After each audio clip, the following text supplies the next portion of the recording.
أعوذ بالله من الشيطان الرجيم. بسم الله الرحمن الرحيم. يا أيها الذين آمنوا استعينوا بالصبر والصلاة إن الله مع الصابرين. صدق الله العظيم. جیسا کہ میں نے عرض کیا تھا کہ وہ آیات جن میں ایمان والوں کو مخاطب کیا گیا ہے ان آیات کے بارے میں انشاءاللہ بتایا جائے گا. آج یہ دوسری آیت ہے. یہ آج دوسری آیت ہے جس میں فرمایا کہ یا ایھا الذین آمنوا استعینوا بالصبر والصلاۃ، اے ایمان والو مدد چاہو صبر اور نماز سے. ان اللہ مع الصابرین، اللہ صبر کرنے والوں کے ساتھ ہے، اللہ صابرین کے ساتھ ہے. اس سے پہلے کہ اس کی تشریح میں کروں، آج دل چاہا کہ آج صبح جو تعلیم ہوئی تھی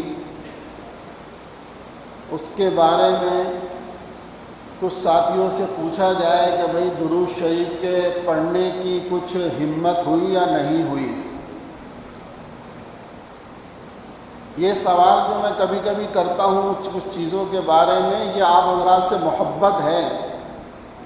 یہ مطلب نہیں ہے کہ خدا نخواستہ یہ جتلانا مقصود ہے کہ بھئی عمل کس نے کیا نہیں کیا، بلکہ جس طرح یوں سمجھ لیں کہ ایک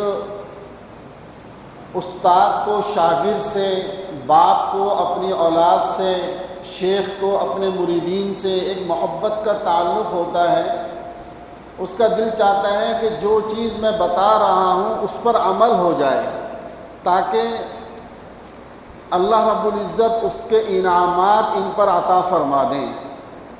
تو آج صبح الحمدللہ درود شریف سے متعلق مجلس ہوئی تھی. حالانکہ صبح میری طبیعت کافی ناساز تھی، لیکن محض اس نیت سے کہ درود شریف کی برکت سے اللہ پاک صحت عطا فرمائے اور حاضر ہوا تھا، اور الحمدللہ اللہ نے اس کی برکات عطا فرمائی. تو بھائی کسی نے 1000 مرتبہ پورا کیا ہے آج؟ ماشاء اللہ ماشاء اللہ، بہت خوب، اللہ تعالیٰ قبول فرمائے. دیکھیں اب یہ خوشی کی بات ہے نا، اس سے خوشی ہوتی ہے. خوشی کے ساتھ ساتھ دوسروں کو انشاءاللہ اس سے ہمت ہوگی کہ بھئی فلاں جب پڑھ سکتا ہے تو میں کیوں نہیں پڑھ سکتا. پھر اس کے ساتھ ساتھ یہ ہوتا ہے کہ الحمدللہ ہمیں بھی ہمت ہوتی ہے. خود یہ انسان کے اپنے اندر جو ضمیر ہے وہ کہتا ہے کہ دوسروں کو تو کہہ رہا ہے، تو نے خود بھی عمل کیا یا نہیں کیا. تو اس طرح الحمدللہ اللہ کی طرف سے توفیق ہو جاتی ہے. اچھا یہ تو بھئی 1000 ہو گیا. 500 مرتبہ والے کتنے حضرات ہیں جنہوں نے 500 مرتبہ آج درود شریف کیا ہو؟ ماشاء اللہ ماشاء اللہ ماشاء اللہ.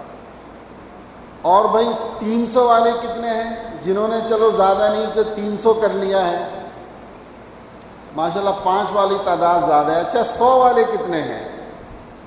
ماشاءاللہ ہاں 100 والے زیادہ ہیں الحمدللہ.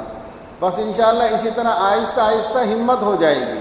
اب ذرا آپ خود سوچیں کہ جس آدمی نے 100 مرتبہ درود شریف پڑھا کہ صلی اللہ علیہ وسلم، 1000 اللہ کی طرف سے رحمتیں اس پر نازل ہو گئیں. حالانکہ اس نے تو پڑھا تھا اپنے محبوب اللہ کے رسول صلی اللہ علیہ وسلم کے دربار میں پیش کیا، لیکن اللہ نے کیا انعام دیا کہ اس کے اوپر 1000 رحمتیں نازل فرما دی، 1000 گناہ معاف فرما دیے، اور 1000 درجات اس کے بلند فرما دیے صرف 100 مرتبہ میں. اور جنہوں نے ماشاءاللہ 500 اور 1000 کیا ہے وہ خود اندازہ کر لیں. میرے محترم درود شریف کی ایسی برکات ہے نا، عجیب و غریب چیز ہے یہ عبادت. درود شریف کی عبادت ایسی عبادت ہے کہ انسان اگر ایک دفعہ میں مدینہ منورہ کے سفر میں تھا، مکہ مکرمہ سے مدینہ منورہ جا رہا تھا. دارالعلوم دیوبند کے ایک بہت بڑے استاذ حدیث گزرے ہیں. سفر میں میں ان کے ساتھ تھا. میں نے الحمدللہ جب بزرگوں کے ساتھ ہوتے ہیں تو کچھ نہ کچھ سوال جواب کچھ چیزیں ہوتی رہتی ہیں. میں نے حضرت سے پوچھا، میں نے کہا حضرت ایک بات مجھے بتائیں،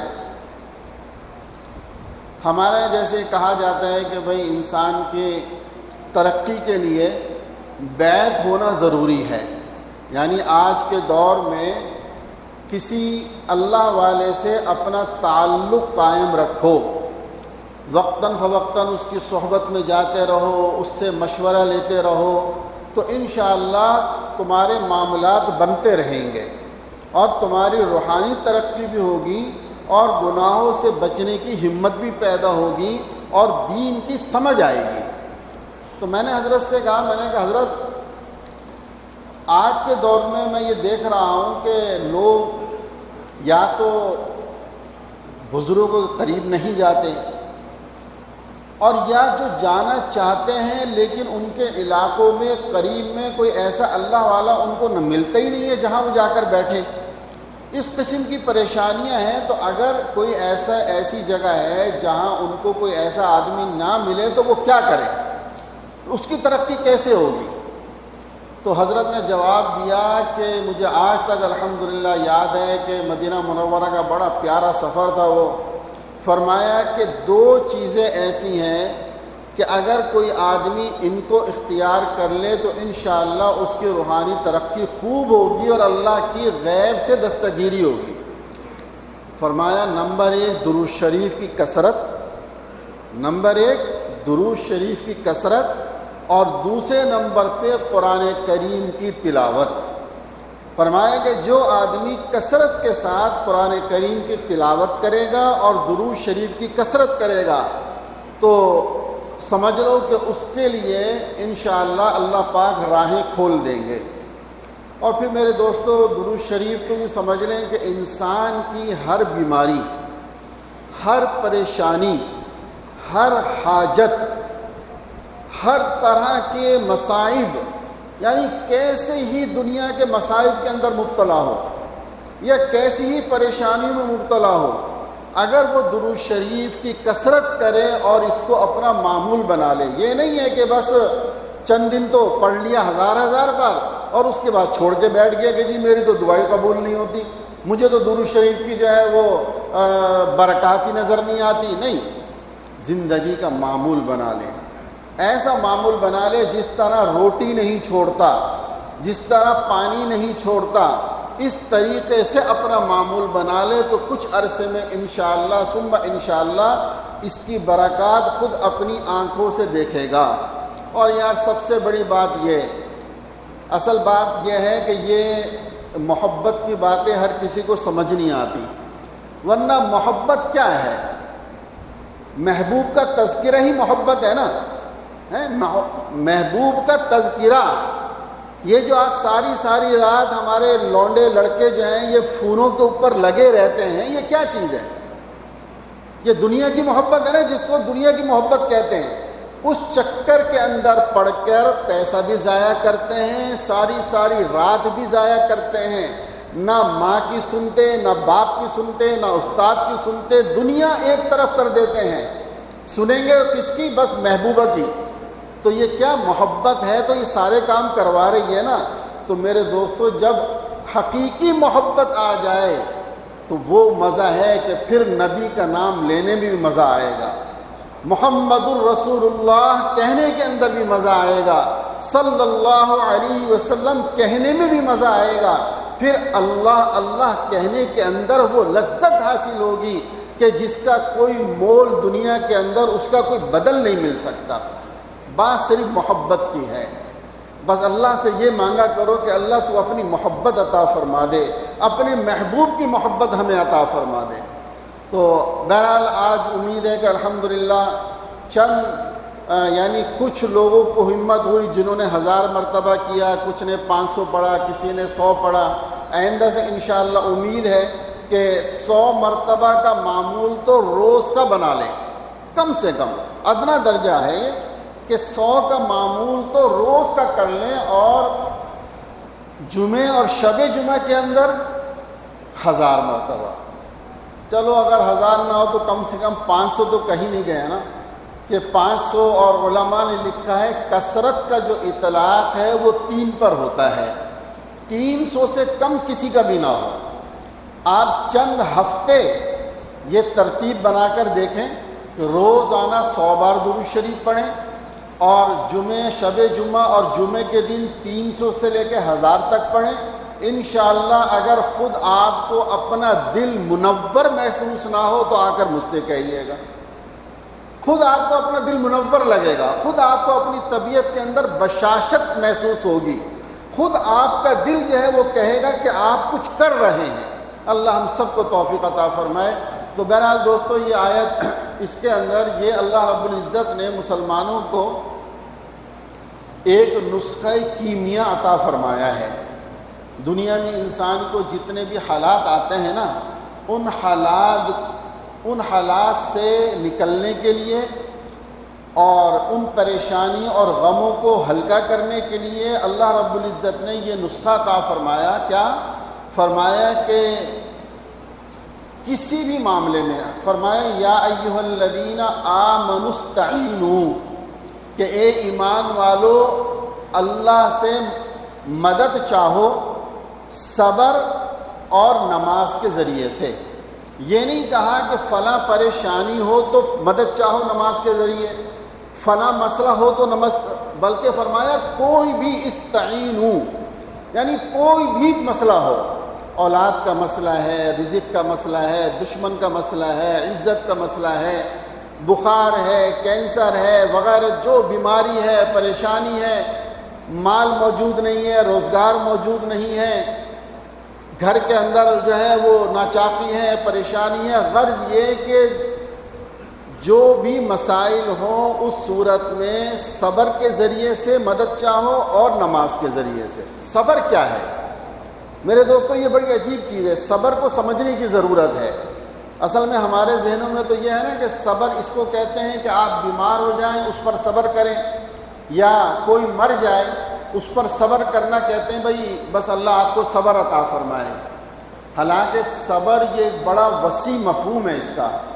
صبر کے 3 شعبے ہیں، بڑے شعبے، 3 شعبے بڑے بڑے۔ نمبر 1 صبر کہتے ہیں کہ عبادات کے اوپر اپنے نفس کو مجبور کرنا، یعنی اللہ رب العزت نے جو کام کرنے کا حکم دیا ہے، نماز پڑھنا، روزہ رکھنا، زکوٰۃ دینا، حج کرنا، ذکر و تلاوت کرنا، جھوٹ نہ بولنا، غیبت نہ کرنا، شراب نہ پینا، زنا نہ کرنا، یعنی جو کرنے کا جن میں حکم ہے ان پر اپنے نفس کو مجبور کر کے وہ کام کروانا، اس کو بھی صبر کہا جاتا ہے۔ کہ آپ کا نفس نہیں چاہ رہا نماز پڑھنے کو، صبح فجر کے وقت میں سحری کھائی، ابھی نماز میں آدھا گھنٹہ ہے، دل چاہتا ہے کہ سو جاؤں یار، اب کون جائے گا، لیکن آپ نے اپنے اوپر قابو کیا، آپ نے کہا نہیں فرض نماز ہے، رمضان کا مہینہ ہے، مجھے جا کے نماز ضرور پڑھنی ہے، آپ ہمت کر کے مسجد آ جاتے ہیں، تو یہ آپ نے صبر اختیار کیا، اپنے نفس کو آپ نے قابو کیا، اس کو نماز کے لیے آمادہ کیا۔ یہ صبر کا بڑا شعبہ ہے۔ دوسرے نمبر پہ گناہوں سے اپنے کو روکنا، یعنی اللہ نے حکم دیا ہے کہ بھئی جھوٹ نہیں بولنا۔ اب ایک آدمی کے سامنے حالات ایسے ہیں، چیز بیچنا چاہتا ہے، جھوٹ نہیں بولے گا تو بکے گی نہیں، لیکن اس نے کہا نہیں میں اللہ کی نافرمانی نہیں کروں گا، اور اس نے جھوٹ نہیں بولا، چاہے خسارے میں چیز کو بیچ دیا، نقصان میں بیچا، اس نے صبر کیا ہے۔ آپ بازار کے اندر نکلے، آنکھوں کا استعمال جو ہے وہ غلط کرنے کو دل چاہ رہا ہے، دل چاہ رہے ہیں کہ ان بے پردہ عورتوں کو اور ان لڑکیوں کو میں دیکھوں، لیکن آپ کہتے ہیں نہیں میرے اللہ نے مجھے منع کیا ہے، اور یہ کہہ کر آپ نظر کو جھکا لیتے ہیں، یہ بھی آپ نے صبر اختیار کیا ہے۔ یہ صبر کی دوسری قسم ہے کہ جن چیزوں کے کرنے سے اللہ نے روکا ان سے رک جانا، اس کو بھی صبر کہا جاتا ہے۔ اور تیسرا شعبہ صبر کا وہ ہے جو عام طور پر جو ہم سب سمجھتے ہیں کہ مصائب پر صبر کرنا، پریشانیوں میں صبر کرنا، کسی کے مرنے پر صبر کرنا، یہ آخری شعبہ ہے۔ اس کے جو 2 بڑے شعبے ہیں آج ہم نے ان کو بھلا دیا، ہم سمجھتے ہی نہیں کہ وہ بھی صبر ہے۔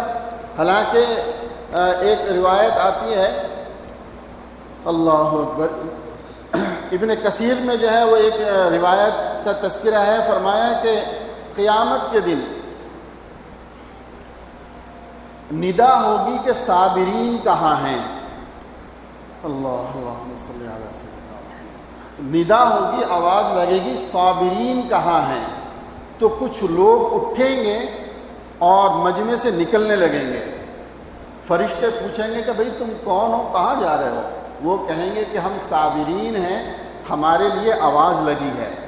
فرشتے پوچھیں گے کیا مطلب صابرین، تم کون سے صابرین ہو، وہ کہیں گے ہم وہ صبر کرنے والے ہیں جنہوں نے دنیا کے اندر اللہ کے جو احکام کرنے کے تھے وہ ہم نے کیے، جن سے اللہ نے منع کر دیا تھا ہم رک گئے، اور دوسرے مصائب کے اوپر بھی ہم نے صبر کیا ہے، آج ہمارے لیے آواز لگ رہی ہے اور ہمیں جنت میں داخلے کے لیے بلایا جا رہا ہے۔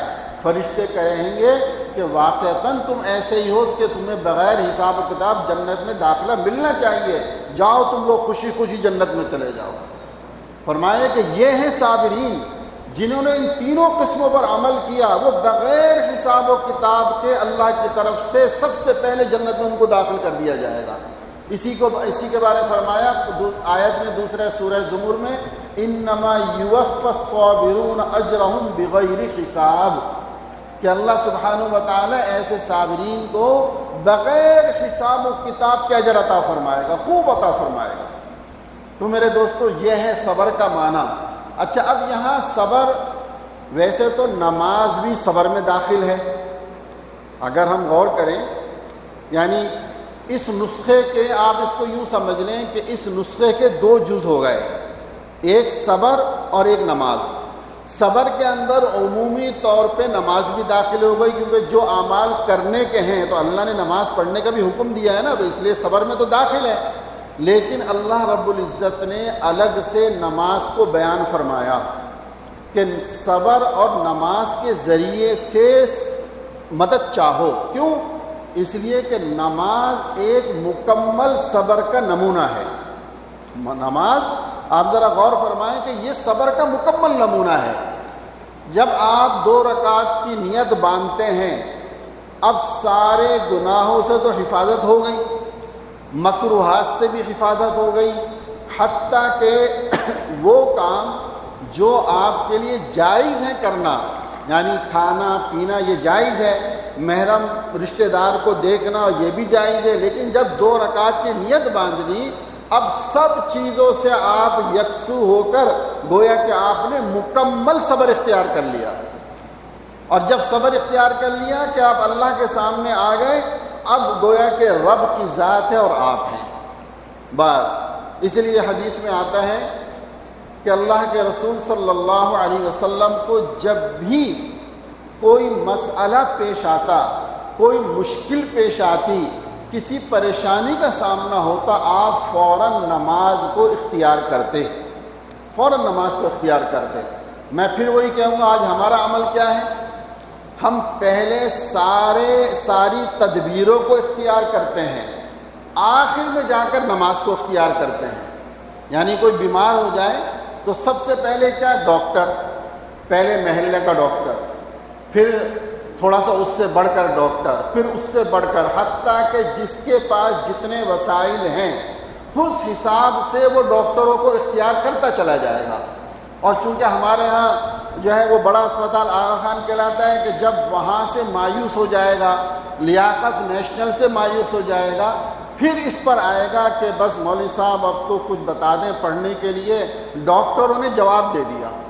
ارے اللہ کے بندو، تعلیم ہماری یہ تھی کہ تمہیں ذرا سا سر میں درد ہوا، تمہارے بچے کے سر میں درد ہوا، پہلے 2 رکعت نفل پڑھ کر اللہ سے مانگو، پہلے نماز پڑھ کر اللہ سے مانگتے کہ یا اللہ مجھے اس پریشانی سے نجات عطا فرما دے۔ ہو سکتا ہے اللہ سبحانہ و تعالیٰ بغیر ڈاکٹر کے پاس جائے آپ کو شفا عطا فرما دیتا، لیکن تدبیر ممنوع نہیں ہے، تدبیر تو کرنی ہے، لیکن مطلب یہ ہے کہ شروع ہی سے ہم اللہ کو یاد رکھیں تاکہ ہمارے مسائل حل ہوں۔ تو فرمایا کہ جو صبر کرنے والے ہیں، ان اللہ مع الصابرین، اللہ سبحانہ و تعالی صبر کرنے والوں کے ساتھ ہے۔ اور یہاں ایک بات آخر میں یہ بھی سمجھ لیں، صبر کا یہ مطلب نہیں ہوتا کہ اگر کسی انسان کو کوئی صدمہ پہنچ جائے، کوئی تکلیف پہنچ جائے تو اس کو رونا نہ آئے، یہ صبر کا مطلب نہیں ہے۔ بعض لوگ یہ کہتے ہیں کہ ارے یار وہ اتنا بڑا دیندار آدمی ہے لیکن اس کے والد کا انتقال ہو، وہ تو زار و قطار رو رہا تھا۔ ارے بھائی اللہ کے بندو، بات کو سمجھو، کسی تکلیف پر رونا آ جائے، رونا یہ غلط نہیں ہے، اللہ سے شکوہ کرنا غلط ہے۔ اللہ سبحانہ و تعالیٰ سے شکوہ کرنا یا اس کے اوپر واویلا کرنا یہ غلط ہے۔ باقی اللہ کے رسول صلی اللہ علیہ وسلم اپنے چچا حضرت حمزہ رضی اللہ تعالی عنہ کی شہادت پر روئے ہیں، آپ اپنے صاحبزادے کے انتقال پر آپ روئے ہیں۔ صحابہ رضی اللہ تعالی عنہ نے جب پوچھا کہ یا رسول اللہ آپ بھی رو رہے ہیں، تو فرمایا ارے اللہ کے بندو، یہ تو رقت قلب کی علامت ہے، یعنی یہ نرم دلی کی علامت ہے۔ ہاں، واویلا نہیں ہونا چاہیے، رب کی ناشکری نہیں ہونی چاہیے، کفریہ الفاظ نہیں ہونی چاہیے۔ باقی رونا آتا ہے، یہ اللہ نے انسان کی طبیعت رکھی ہے، انسان اس پر مجبور ہے۔ اللہ پاک ہم سب کو صحیح دین کی سمجھ عطا فرما دے۔ وآخر دعوانا الحمدللہ رب العالمین۔